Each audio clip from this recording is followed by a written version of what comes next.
Moi, je suis Frédéric Revers, je suis chercheur à INRAE, l'Institut de recherche pour l'agriculture, l'alimentation et l'environnement, et je travaille dans le domaine de l'écologie, donc ça veut dire que j'étudie la biodiversité. C'est la question qui interpelle tout le monde, interroge tout le monde. On a plein de questions. Donc vous, avec vos recherches, vous voulez vraiment alerter, informer et peut-être changer les habitudes. Quel est l'objectif de vos recherches ? Oui, c'est ça, en tant que chercheur dans le domaine public, nous on essaie de proposer au travers de nos résultats de recherche des recommandations ou un appui aux politiques publiques pour mieux préserver notre biodiversité. Et donc effectivement ça passe dans des développements de projets de recherche en interaction avec des collectivités, avec des politiques publiques. Voilà, c'est ça notre objectif. Il y a même certaines demandes, commandes. Vous avez expliqué ce matin que vous travaillez avec Métropole de Bordeaux. Oui, tout à fait. Donc des collectivités comme la Métropole de Bordeaux avec qui on travaille depuis 2017. Et on essaie aussi donc de sensibiliser du grand public, comme donc au travers des associations pour lesquelles on intervient, on sensibilise, on propose des animations sur la biodiversité, en l'occurrence en ce qui me concerne sur les insectes pollinisateurs. Comment parler de choses parfois complexes et sérieuses au grand public ? Je crois qu'il faut juste adapter son vocabulaire, sa façon d'expliquer les choses. Et je crois qu'on peut très très bien le faire, d'expliquer avec toujours de la même rigueur, mais avec des mots qui soient compréhensibles par le plus grand nombre. Donc moi, c'est ce que j'essaie de faire et j'espère de réussir à le faire parce que c'est très important de transmettre les messages au grand public pour qu'ils comprennent ce qu'on fait, pourquoi on le fait, et puis que derrière, ça sera considéré, pris en compte dans leur façon de vivre, dans leur façon de gérer leur jardin par exemple. Votre domaine de recherche, de travail, c'est les insectes, ceux qui pollinisent les plantes.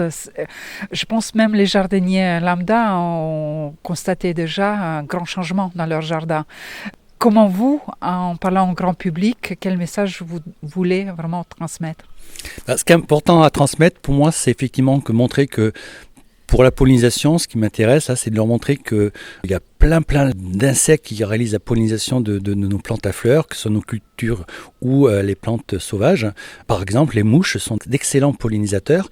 Donc c'est ce genre de choses que je veux transmettre aux gens, leur montrer qu'il y a une diversité de pollinisateurs et que c'est important de les protéger. C'est grâce à ces nombreuses espèces que la pollinisation est assurée et donc qu'on puisse derrière cultiver et produire des fruits et des légumes que nous consommons ensuite. Aujourd'hui, pendant cette rencontre de cette matinée avec Alina ici à la Pouillade, on était nombreux à être surpris qu'il n'y a pas que les abeilles qui font ce travail, qu'il y a milliers d'autres insectes qui sont là. Tout à fait. Donc, il est important de souligner il y a plusieurs centaines de mouches qui participent à la pollinisation. Également les papillons, mais aussi les coléoptères, comme les cétoines, les coccinelles, qui viennent sur les fleurs se nourrir et qui, en se déplaçant d'une fleur à une autre, transportent du pollen et donc participent à la reproduction des plantes à fleurs. Et il faut savoir que les plantes à fleurs, 90% de ces plantes à fleurs ont besoin de ces insectes pour se reproduire. Je reviens encore sur le thème des abeilles.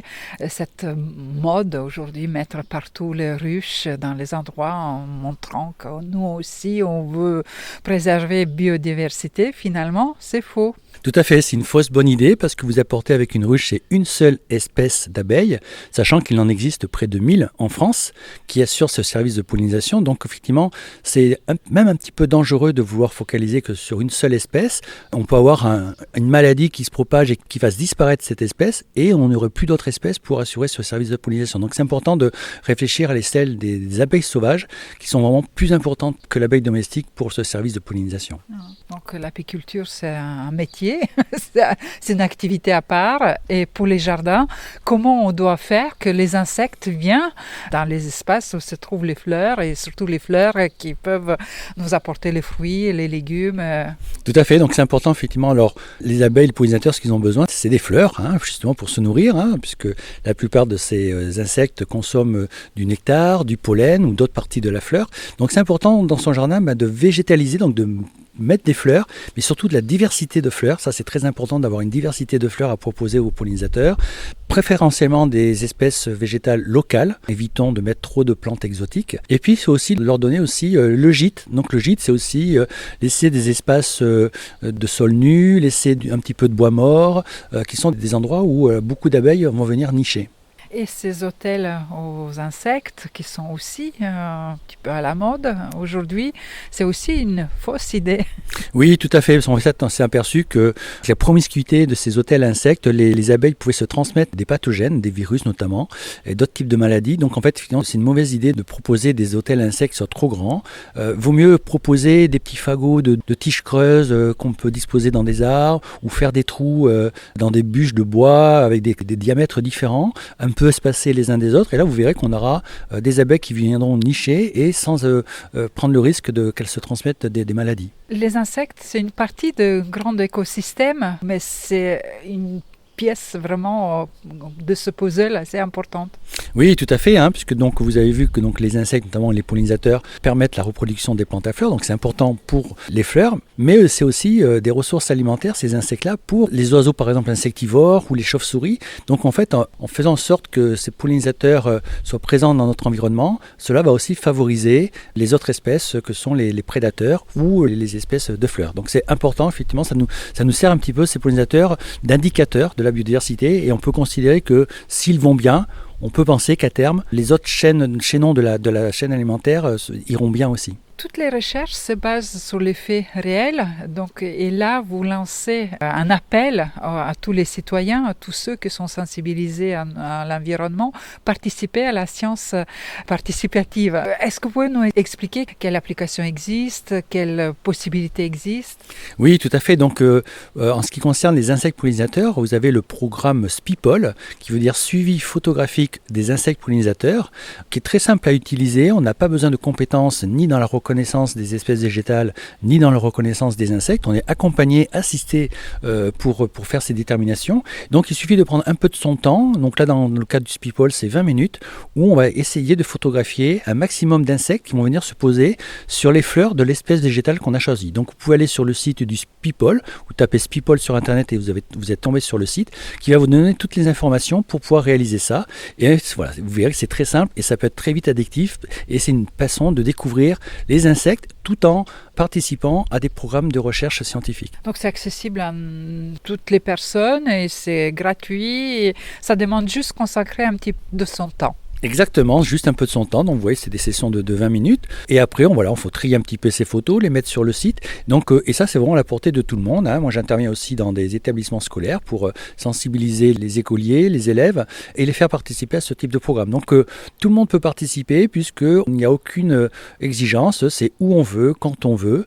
Et ça peut par contre apporter beaucoup pour la biodiversité d'avoir plein d'observations réalisées par le grand public. Par exemple, pour vous, c'est les données précieuses. Ah oui, complètement, puisque nous, en tant que chercheurs, on serait en incapacité de pouvoir couvrir des vastes territoires pour produire des observations. Donc grâce au grand public et à leur participation, ça nous permet effectivement de disposer de grands jeux de données qu'on peut analyser, et ça nous permet d'évaluer justement la diversité des pollinisateurs sur un territoire donné, comment ils se distribuent sur le territoire. Et donc ça peut nous aider pour ensuite proposer des recommandations sur la gestion de nos territoires de façon à favoriser ces insectes qui, je le rappelle, sont en déclin actuellement. Et donc, s'ils sont en déclin, cela veut dire que le service de pollinisation peut être impacté. Et donc derrière, ça veut dire des productions de cultures qui seront aussi impactées. Vous savez les raisons pourquoi cette disparition est tellement rapide et assez spectaculaire? Oui, on commence à voir maintenant des éléments qui montrent que